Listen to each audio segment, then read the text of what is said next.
All right, we are at section 13.2, free fall acceleration and the gravitational force. Let's share the PowerPoint, and we just learned Newton's law of gravitational force. The force of gravity is equal to G, the big G, 6.674 times 10 to the minus 11. Newton meters squared per kilogram squared, and times the mass, in this case, the mass of the Earth, times the mass of the object that we're looking at, and divided by the radius of the Earth squared. And we know from Newton's second law, when we were studying Newton's second law, that force equals mass times acceleration, and its gravitational acceleration was just force equals mg. So we can equate those two.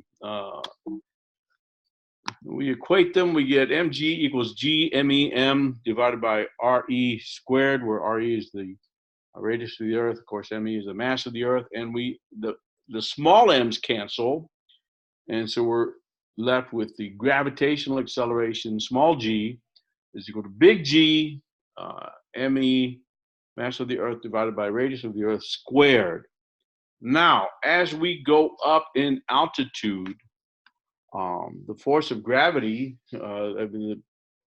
we calculated G mem divided by r squared, but r now is equal to the radius of the Earth plus some height squared. And so the G ends up being the gravitational acceleration for a given height is equal to G times mass of the Earth divided by the radius of the Earth plus the height squared. And here's a table of some free fall acceleration at various altitudes above the Earth. So at 0, if you're at the surface of the Earth, it's 9.8 meters per second squared. 1,000 kilometers above, you're 7.33 meters per second squared. 2,000, 5.68, and on down. And you can see as you go up in height, as you increase your height in kilometers, your gravitational acceleration G decreases. And of course, at infinity, it's 0 or negligible. Now, let's take a concrete example. Let me see if this works. I had some technical difficulties earlier. Let's do a new share of the Mathematica page. Let's find it. And I'm having trouble finding my Mathematica page because it's got calculations that I did earlier, and I can't find it.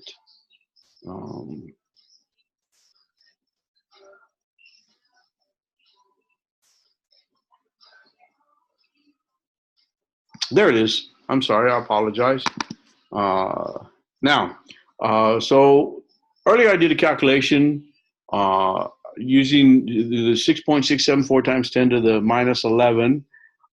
Mass of the Earth is 5.972 times 10 to the 24 kilograms, and divided by the radius of the Earth, I use 6.371 times 10 to the 6 meters, and you have to square that, and I came up with 9.819, close to the 9.8 meters per second squared that we're used to.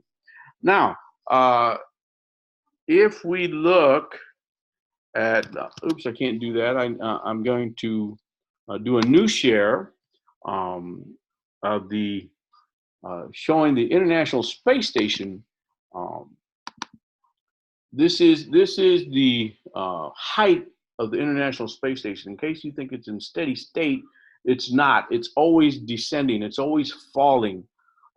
It doesn't orbit around the Earth at the same altitude. It's always falling, and it always needs a periodic reboost. They have to put the booster rockets on periodically. So if you look over here in October of 2018, about this time last year, it was about 400. I'm going to say 405.8, almost 406 kilometers above the Earth. And you can see by December, it fell to about 405. And you can see the periodic boosts that they give it to boost it back up to a reasonable altitude so that it doesn't just come falling down to Earth. So by October of 2019, it looks like it's 416 kilometers, 416 kilometers above the Earth.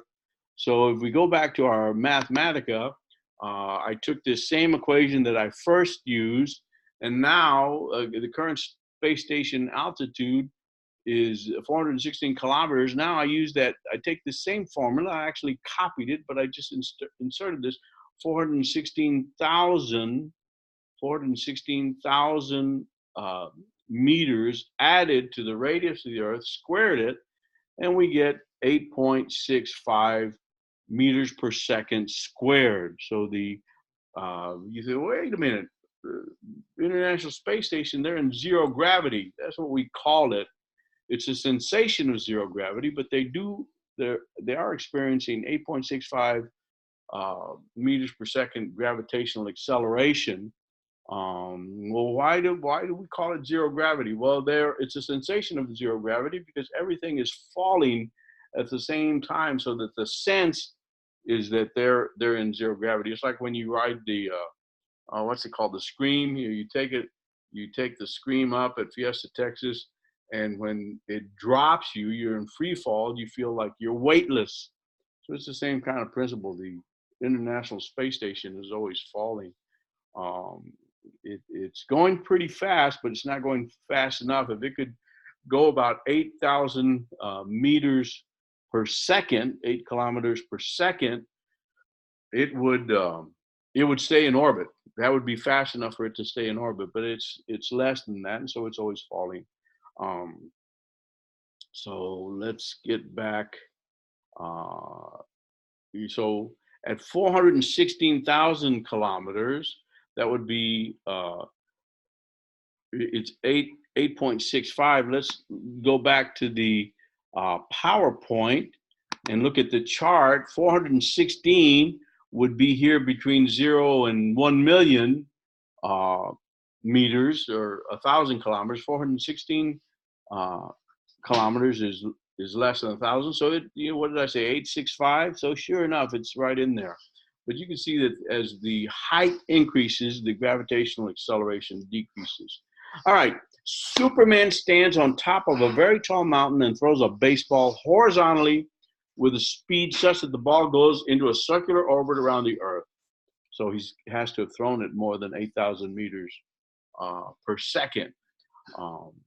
While the baseball is in orbit, what is the magnitude of the acceleration of the ball?